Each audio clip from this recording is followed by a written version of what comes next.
What's the most awkward third wheel experience you've ever had? I've always been into photography as a hobby, nothing serious, just for fun, and I saved up to go on this 5-day wildlife photography expedition in Yellowstone. It was one of those guided small group things where they take you to remote spots to photograph wolves, bears, and other wildlife at dawn dusk. The first day, everyone meets up at this lodge for orientation. There were about 15 people total, split into smaller groups based on what areas we wanted to focus on. I got paired with this couple, Natalie and Ricardo, both early 30s, for the predator photography track. They seemed super normal at first, been together for like 4 years, lived together, both into photography. We head out on day 2 to our first shooting location, a 2-hour drive followed by a mile hike to this ridge overlooking a valley where wolves had been spotted. The guide sets us up with our equipment, and TBH, the first few hours were actually amazing. We got some decent shots of a wolf pack in the distance, and the conversation was flowing fine. But then during lunch, things got weird. Natalie started asking me super personal questions about my dating life. Like, not just, are you seeing anyone, but detailed questions about my relationship history, what I look for in partners, etc. Ricardo kept interrupting her with these passive-aggressive comments that clearly had some history behind them. I tried changing the subject, but they were not letting it go. That evening at camp, we were staying in these little 2-person tents.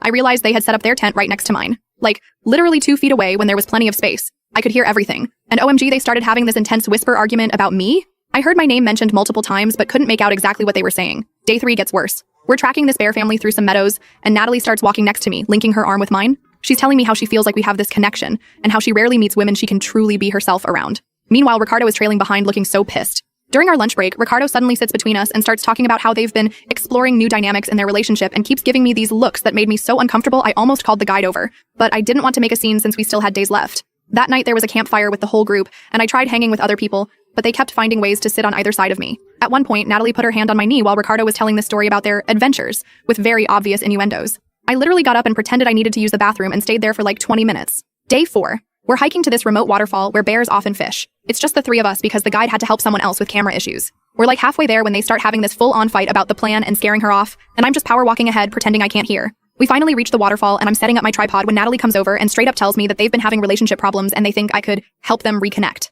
I'm like, what? And she clarifies that they're looking for someone to join them, and they've been watching me since day 1 and think I'd be perfect. I'm frozen trying to process this when Ricardo walks over and puts his hand on my shoulder saying they've never done this before, but they've discussed it extensively, and they both agree I'm the one. I'm looking around for anyone else, but we're completely alone in the wilderness.